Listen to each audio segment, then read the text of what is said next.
नमो भगवते वासुदेवाय।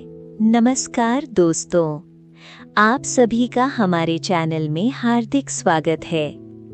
आज हम सुनेंगे पुरुषोत्तम मास महात्म्य के 7वें अध्याय की दिव्य और अत्यंत पुण्यदायी कथा, जिसमें भगवान श्री कृष्ण स्वयं मल मास को पुरुषोत्तम मास का दिव्य नाम देकर उसे सभी मासों में श्रेष्ठ घोषित करते हैं।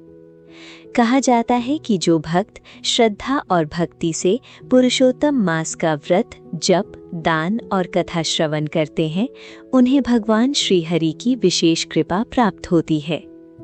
यदि आपने अभी तक पुरुषोत्तम मास महात्म्य के पिछले अध्याय नहीं सुने हैं, तो उनकी पूरी प्लेलिस्ट हमारे चैनल पर उपलब्ध है। वीडियो शुरू करने से पहले लाइक, शेयर और सब्सक्राइब जरूर करें। तो आइए श्रद्धा और भक्ति के साथ पुरुषोत्तम मास महात्म्य के 7वें अध्याय का श्रवण करते हैं। सूत जी बोले, हे तपोधन, आप लोगों ने जो प्रश्न किया है वही प्रश्न देवर्षि नारद ने भगवान नारायण से किया था। तब भगवान नारायण ने जो उत्तर दिया वही अब मैं आप लोगों को सुनाता हूँ। नारद जी बोले, हे बद्रीनाथ, जब भगवान विष्णु ने अधिमास का अपार दुख भगवान श्री कृष्ण के सामने निवेदन किया और मौन धारण कर लिया, तब भगवान पुरुषोत्तम श्री कृष्ण ने क्या कहा, कृपा करके वो दिव्य कथा हमें सुनाइए। श्री नारायण बोले, हे नारद, भगवान श्री कृष्ण ने जो रहस्यमयी वचन कहे वे अत्यंत गुप्त हैं। उन्हें केवल भक्त, आस्तिक और निष्कपट भाव वाले लोगों को ही कहना चाहिए। अब मैं वो सब तुम्हें सुनाता हूँ। भगवान श्री पुरुषोत्तम बोले, हे विष्णु, आपने अत्यंत उत्तम कार्य किया है जो इस मल मास को लेकर यहाँ आए। इससे आपकी लोक में महान कीर्ति होगी। जिसका उद्धार आपने स्वीकार किया है उसका उद्धार हमने भी स्वीकार किया है।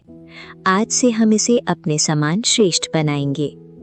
जैसे संसार में मैं पुरुषोत्तम नाम से प्रसिद्ध हूँ, वैसे ही आज से ये अधिमास भी पुरुषोत्तम मास के नाम से प्रसिद्ध होगा।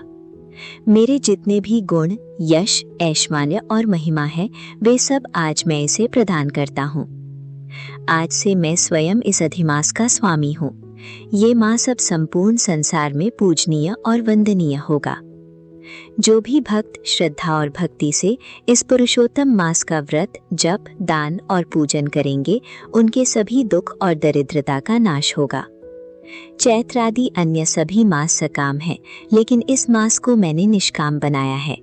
ये मास प्राणियों को मोक्ष प्रदान करने वाला होगा। जो प्राणी सकाम अथवा निष्काम भाव से पुरुषोत्तम मास का पालन करेगा, वो अपने समस्त पापों को नष्ट करके अंत में मुझे प्राप्त होगा। भगवान श्री कृष्ण आगे बोले, जिस परम पद की प्राप्ति के लिए योगी, यति, ब्रह्मचारी और महात्मा लोग कठोर तपस्या करते हैं, वर्षों तक व्रत रखते हैं और अनेक कठिन साधनाएं करते हैं, उसी परम पद को पुरुषोत्तम मास के भक्त केवल एक मास के व्रत से प्राप्त कर लेते हैं। ये पुरुषोत्तम मास संपूर्ण साधनों में श्रेष्ठ साधन है और समस्त मनोकामनाओं को पूर्ण करने वाला है। जैसे खेत में बोया हुआ बीज अनेक गुना बढ़ जाता है, वैसे ही पुरुषोत्तम मास में किया गया पुण्य करोड़ों गुना बढ़ जाता है। जो व्यक्ति श्रद्धा और विधि पूर्वक इस मास का व्रत करता है, वो अपने समस्त कुल का उद्धार करके अंत में मेरे परम धाम को प्राप्त होता है। भगवान श्री कृष्ण बोले, जो लोग पुरुषोत्तम मास में स्नान, जप, दान और धर्म नहीं करते, वे अज्ञानवश अपने जीवन का महान पुण्य खो देते हैं।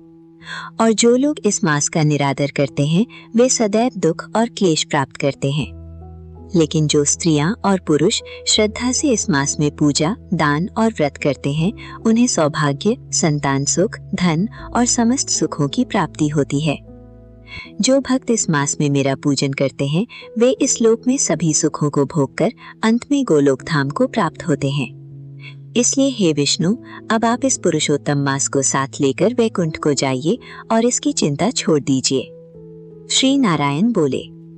इस प्रकार भगवान श्री कृष्ण के अमृतमय वचन सुनकर भगवान विष्णु अत्यंत प्रसन्न हुए। उन्होंने भगवान श्री कृष्ण को प्रणाम किया और पुरुषोत्तम मास को अपने साथ लेकर गरुड़ पर सवार होकर वैकुंठ धाम की ओर प्रस्थान किया।